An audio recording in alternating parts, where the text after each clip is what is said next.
is a game that has a unique and frustrating history. It was developed by Warp and published by Acclaim Entertainment, and was available for the 3DO interactive multiplayer in North America only, Sega Saturn, PlayStation, and MS-DOS, which were all released in 1996 in both North America and Europe. It was an interesting game that claimed to be a survival horror puzzle adventure game and featured 3D CGI full motion video from a first-person perspective. So why does no one know of this game, despite being released on many consoles? Well, I'll get to that in a bit. First, let's talk about what the game's about. The game focuses on the protagonist named Laura Harris, a scholar in her late 20s from San Francisco. She is contacted by police and learns that her father, Richter Harris, has gone on a mass murdering spree, which ended in him barricading himself in the hospital that he works at. Laura decides it's best to enter the hospital to calm her crazy dad down, and finds a bunch of bodies littering the place. She freaks out and closes her eyes, transporting her to a medieval castle in the process somehow. This is where you, the player, take control and navigate your way through a castle, trying to uncover why your dad went absolutely mad, while seeing flashbacks of Laura's mother being brutally stabbed to death. So a bunch of fun stuff happening to poor Laura.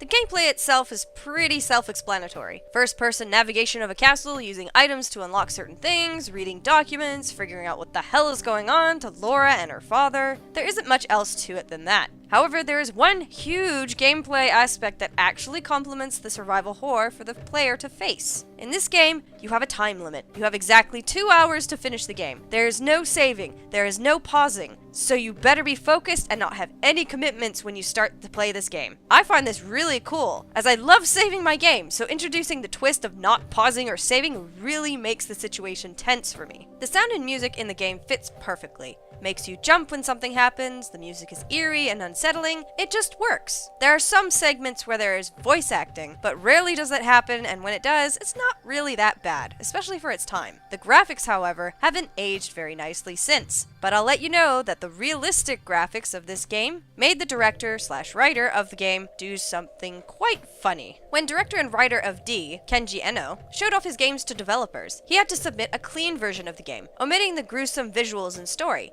which annoyed him. But he had a plan. He purposely submitted his master copy, the one that would be published, late. In doing so, he was ordered to hand in the copy in person, which allowed him to secretly switch out the clean version for the original version, completely bypassing all censorship of the game. Even with this switch, it sold extremely well. Unfortunately, Sony did not have high hopes for the game on PlayStation, and only manufactured 24,000 units, when there were 100,000 units on pre-order, lying to Kenji Eno that they had made 40,000 units, and thus screwing over the success of the game. He took his revenge on Sony by producing another game called Enemy Zero, and having it exclusively on the Sega Saturn.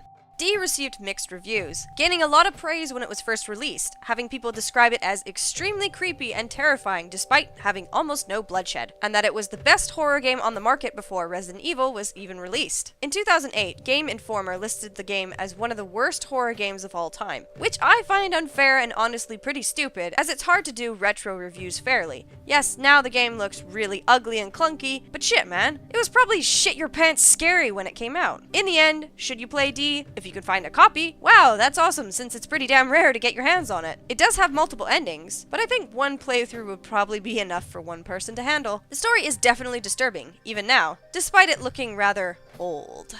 If you plan to play this game, honestly, just finish the game as you would, and try not to run the clock out. Enjoy!